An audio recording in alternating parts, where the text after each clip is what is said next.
Chapter 33.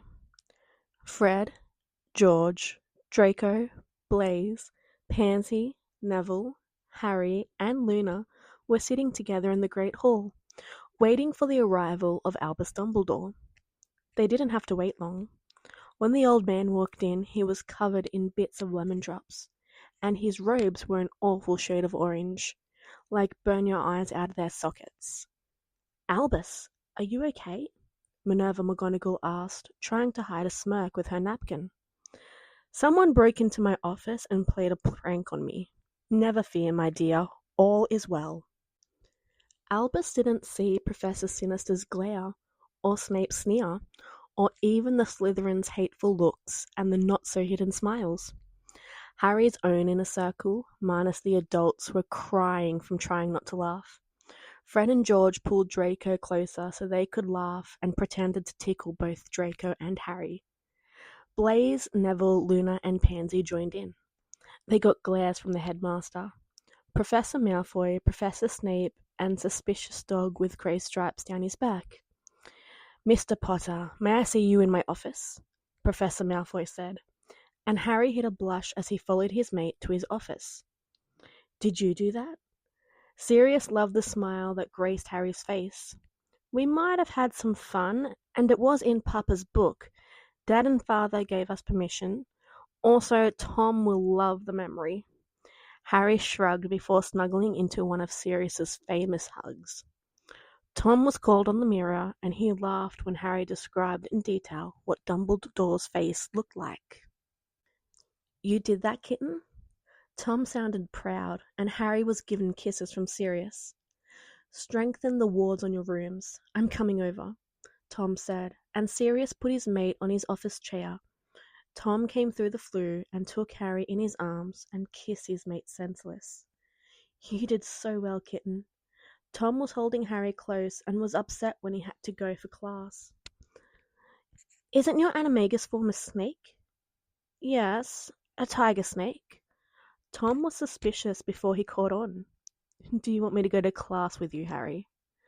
"Tom, Albus wants to take Harry on a special trip before he is returned to his ever-so-loving relatives." The man turned into his snake form, and Harry was in awe. Tom was a handsome man, but his snake was just the perfect mix of intimidation and beauty. "Tom?" Harry hissed in their language. "Yes, Harry. Are you sure you want me to be with you for the rest of the day?" Harry nodded and kissed the snake's head before fixing his robes around him. They went off to double potions, and then History of Magic with Professor Malfoy, who would be Fenrir Greyback because Sirius Black was needed for a kidnapping that would allow Harry to play hero and be kept with Tom. Safe and sound, out of the war he wanted no part in. The classes went smoothly. Harry got some detention with his dad, and Fenrir gave Hermione and Ron detention with Filch. Soon it was time for the meeting with Dumblefuck, and Harry had to go, no matter how badly he wanted to go back to his room at Riddle Manor to be cuddling with his mates. Harry wanted to be cuddled up with Sirius and Tom, with Tom reading to them from the Darkest Arts, the first book Tom read to them after teaching Harry the theory behind the dark arts. "Harry, my boy." Dumbledore sounded all too happy, and it made Harry shiver. He felt a small amount of fear, and if it wasn't for Nagini, who threatened Tom with castration if he allowed her hatchling around the winkly old man without protection, Harry would have lost his mind. "It's time, hatchling, before he gets too close. If the Lemon Man gets closer, I will bite him," Nagini hissed in Harry's ear, and Harry decided to be as dramatic as Sirius and Auntie Bella. Harry started to rub his scar, crushing a small capsule of fake blood on his scar, making it look like it was bleeding. "Sirius!" Harry was crying out and trying to keep a straight face as Nagini hissed into his ear, "No, Sirius!" Harry pretended to wake up and started to mumble about Sirius and Diagon Alley. "Let us go and see if we can't sort this out." Dumbledore roughly grabbed Harry's arm, and Nagini was about to bite him. "Good of you to join us, Dumley." Bellatrix was cackling and holding a golem Sirius by the hair, and she had her wand on his back. "It was so nice of you to finally come with us, Golden Boy," a random Death Eater that Harry didn't know said, hiding a smirk under his mask. "Serious?" Harry was hesitant to ask, and Auntie Bella made their sign that it was all good, and she smiled harder and made her cackle more insane. In the shadows, laying in wait, was Remus, ready to get Harry back to Death Eater headquarters and safely in the arms of his mates. Chapter 34. Dumbledore had a trick up his sleeve and got away with Harry. They arrived back at the school. "Harry, my boy, they were laying in wait for you. I have placed extra protections around your aunt and uncle's house. You'll be safer there with the blood wards." Dumbledore looked sad, but the twinkle in his eye said everything. Harry felt Tom's annoyance and anger. The anger was quickly replaced with more annoyance. Tom and Sirius were more than a little angry that their mate was not with them. Sirius was called back to 12 Grimmauld Place for an order meeting that Harry tried to attend because it was his life that was in danger. "Harry, you need to go back to your relatives. You have better protection there than you would anywhere else." Sirius started to protest when Tonks interrupted him. "Dumbledore's right. It is way better for Harry to be with the Blood Ward's protection." Tonks was sure that Sirius would listen if it meant safety for his godson, the only person he seemed to care for. "Pup, do you want to go back there? I promise that you can come back for your birthday." Sirius hugged Harry, and the younger boy leaned further into his godfather, taking deep, calming breaths of his mate's scent. "Don't worry, it won't be forever, and Tom agrees," Sirius whispered and led Harry up to bed. After a scare, he didn't want to leave Harry alone, and Harry didn't want to be alone. "Can you stay with me tonight?" Harry asked, and Ron looked disgusted by him. "If you want, pup." Harry nodded, and Sirius closed the door and placed silencing charms and protection charms on their room. "I love you, pup." Harry looked at Sirius and snuggled closer to him. "What is Tom going to do?" Harry felt Sirius petting his ears and started purring, then pouted and moved away. "You can't get out of the question by petting me." Sirius smiled and then kissed the pouting Nico before settling into the bed. "Tom is going to get you from the Dursleys, and they will be made our entertainment at the next meeting." Tom gave some comfort magic to Harry before his owl flew in. "Sirius, my sweet puppy, strengthen the wards. I need to see you both, and Harry."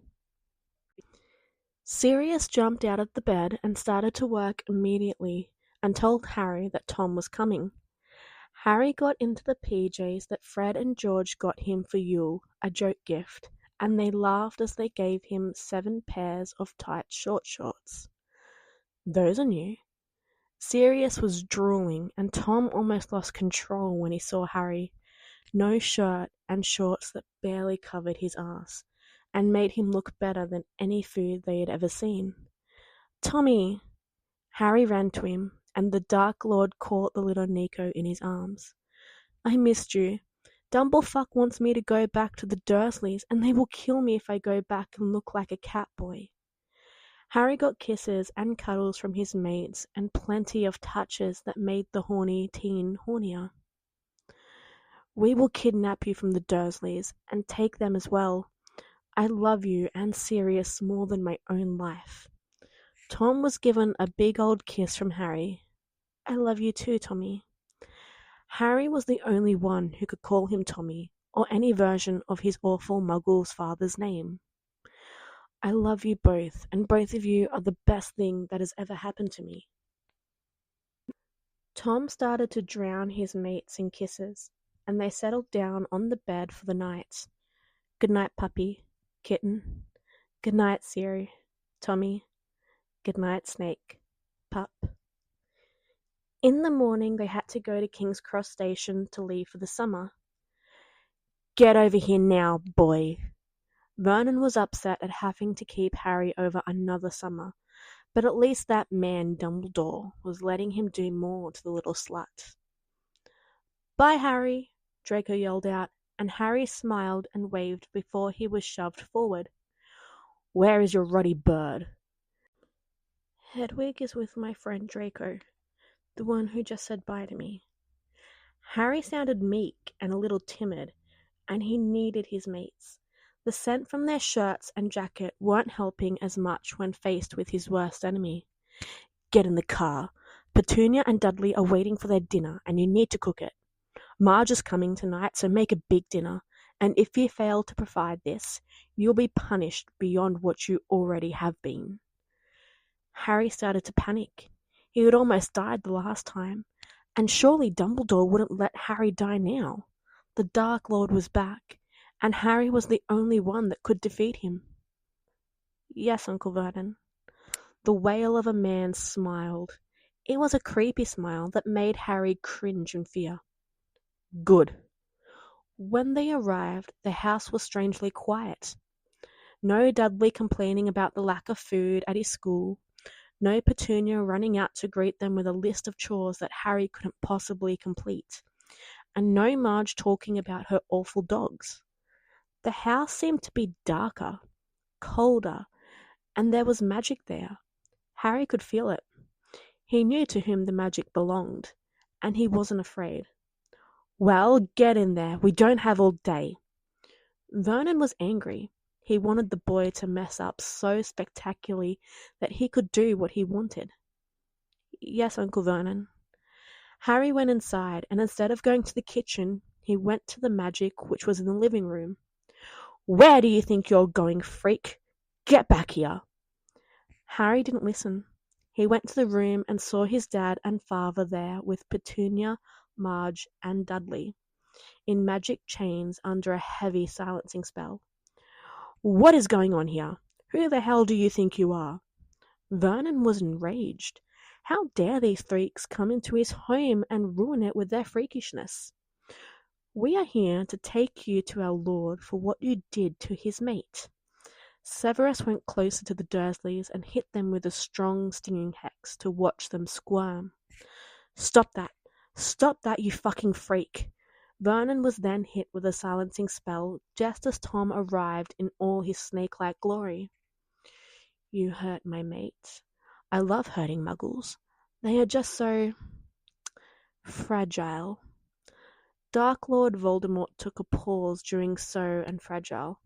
He enjoyed the fear in his victim's eyes. "Come, kitten." Voldemort opened his robe to the side, and Harry ran into the warmth of the robes and was surrounded by the scent of his dominant mate.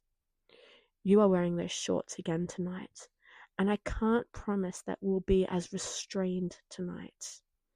Tom kissed Harry, and Harry giggled and hugged the Dark Lord, who smiled slightly before fixing his red eyes on the crippling Dursleys. "Send them to the dungeons. I will call a meeting soon to decide their punishment."